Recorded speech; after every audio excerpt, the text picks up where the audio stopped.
Now, we actually have a copy here. Yeah, this is it. This is her book. I want to read you a quick passage just to give you a feel for it. You know, people make a lot of jokes about this marriage, but when I look at their shared love of exploiting our political system to sell shit for personal profit, I just see two soulmates. Ever wondered how to make Donald Trump absolutely lose his mind? Turns out all you need is a comedian with a sharp tongue and a memoir written by his wife. Jordan Klepper's roast of Melania, Trump's book, caused such a meltdown that the former president went full caps lock on Truth Social. In this video, we're breaking down the comedy bit that somehow became international news when Trump couldn't take a joke. From Klepper's perfectly delivered zingers to Trump's explosive reaction that only made things worse, we've got the full story of how one comedian became Trump's unexpected kryptonite. This is real. Page 78 from right after he won the 2016 election. As Donald prepared to go down to his office on Wednesday morning, he and I had a private moment. Congratulations.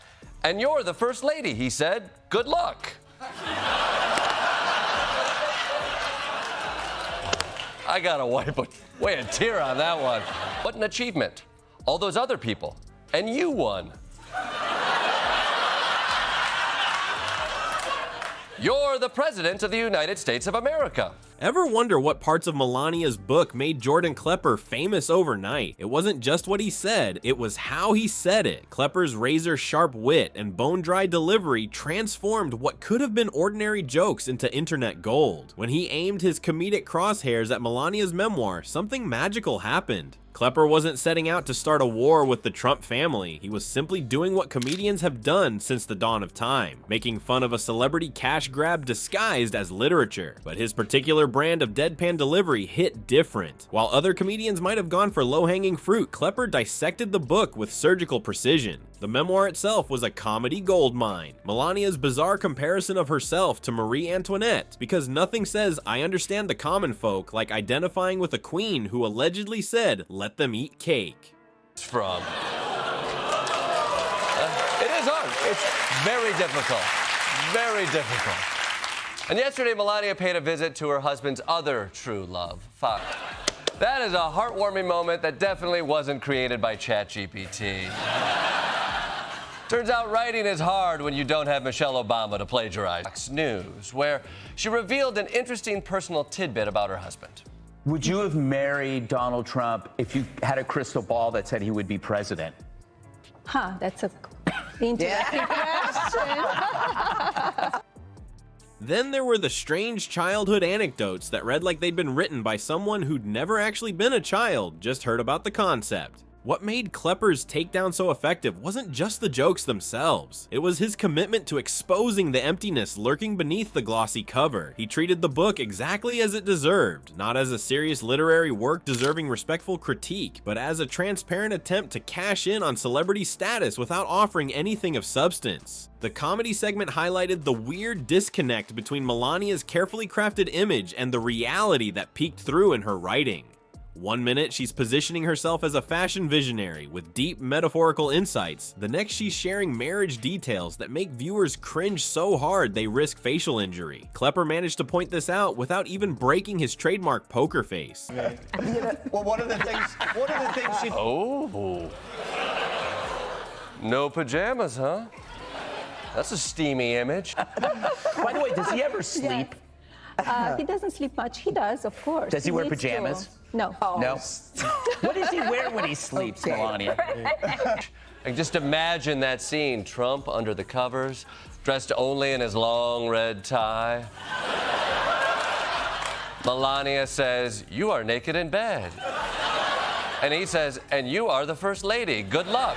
His approach was refreshing because it wasn't just mindless Trump bashing. Instead, Klepper treated the book as its own entity, a hollow product that perfectly symbolized the Trump brand. All flash, no substance. His jokes landed because they felt like honest observations rather than partisan attacks. While Klepper's calm takedown of Melania's book was slicing through the internet like a hot knife through butter, Trump was having a complete nuclear meltdown behind his phone screen. Who knew the quickest way to break a former president was to make fun of his wife's cash grab memoir? Trump has weathered jokes from comedians for decades, from SNL impersonations to late-night monologues. But something about Klepper's surgical dismantling of Melania's literary disaster pushed all his buttons at once. Instead of doing what any PR person would advise, ignore it and move on, Trump decided the perfect presidential response was to rage type on Truth Social like a teenager who just got dumped at prom. Wow.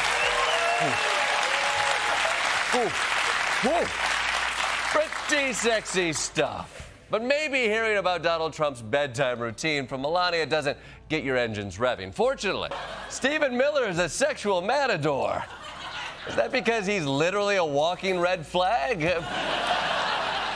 Fox, I gotta say, I'm worried about you. You couple jerks to the YMCA, you know? Now,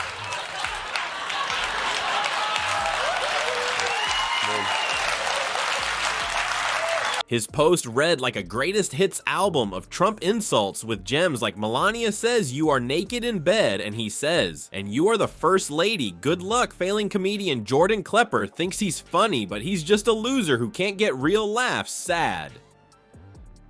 The lack of punctuation was almost as impressive as the lack of self-awareness. This wasn't just thin-skinned, this was epidermis-free behavior. The timing couldn't have been more self-destructive. Right when Trump was trying to convince America he had the temperament to be president again, he demonstrated he couldn't even handle a comedian poking fun at a book. It's like applying for a firefighting job by showing up with a can of gasoline and some matches. Political analysts quickly noted that Trump's response contained more spelling and grammar errors than a third-grade book report written 5 minutes before class. The irony wasn't lost on anyone. A man furious about jokes aimed at his wife's poorly written book, responding with an even more poorly written rant. The contrast between Klepper's polished delivery and Trump's keyboard tantrum was like comparing a surgical scalpel to a sledgehammer covered in orange fingerprints. Trump managed to transform what would have been a quickly forgotten comedy segment into international news through the sheer force of his inability to let anything go.